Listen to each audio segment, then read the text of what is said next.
अस्सलाम वालेकुम। बस ड्रामा सिर्फ बेईवाजी की बहुएं की अगली किस्त में आप लोग देखेंगे। पुप्पो ने सबसे कह दिया कि अगर तुम लोग कहीं और जाना चाहते हो तो शौक से जाओ, ये घर मेरा रहेगा।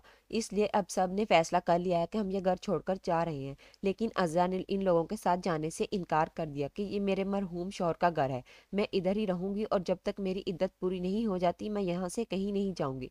अस्मा ने इस बारे में नसीर को बताया तो इसने भी यही कहा कि ये अज़रा भाभी का जज्बाती फैसला है, इनका कहाँ पुप्पो के साथ गुजारा होगा। शहनाज को जब पुप्पो की हरकत के बारे में इल्म हुआ तो वो आकर पुप्पो को काफी बातें सुनाती है, इसे एहसास दिलाने की कोशिश करती है। लेकिन पुप्पो के अंदर तो कोई एहसास बचा ही नहीं है। इन्हें तो ये भी ख्याल नहीं कि इनके भाई के बेटे हैं।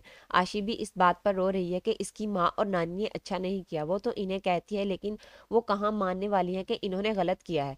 अजरा जो इस घर से जाना नहीं चाहती, इसने पुप्पो से भी कह दिया कि कुछ भी हो जाए मैं इधर से कहीं नहीं जाऊंगी और यहाँ रहकर अपनी इद्दत पूरी करूंगी, ये मेरा कानूनी और शरई हक है। लेकिन शायद अजरा इस घर में इसलिए रह रही है कि वो यहाँ रहकर पुप्पो और सायरा से सब कुछ वापस लेने के लिए कोई सबूत इकट्ठे कर सकती है। पुप्पो ने इससे यही कहा कि अगर यहाँ रहना है तो मेरी मर्जी के मुताबिक रहना होगा, जो मैं कहूंगी वही करना होगा।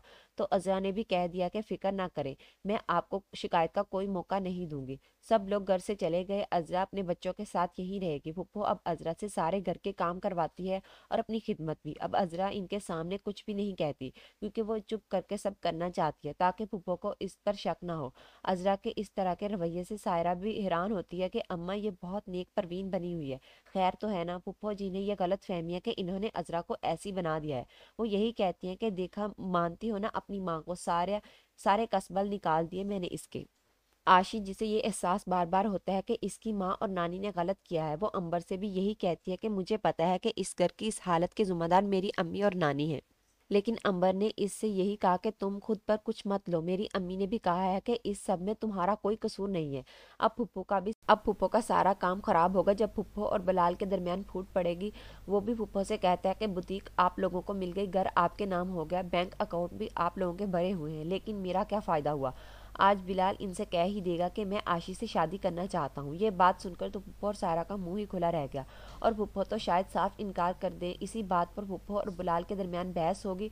इन लोगों की बातें अजरा सुन लेती है। वो शायद अस्मा को फोन करके बता दे कि जिन लोगों ने मिलकर हमें लूटा था, इनके दरमियान भी अब फूट पड़ गई है। उम्मीद है ये सब खुद ही आपस में लड़कर कमजोर पड़ जाएंगे।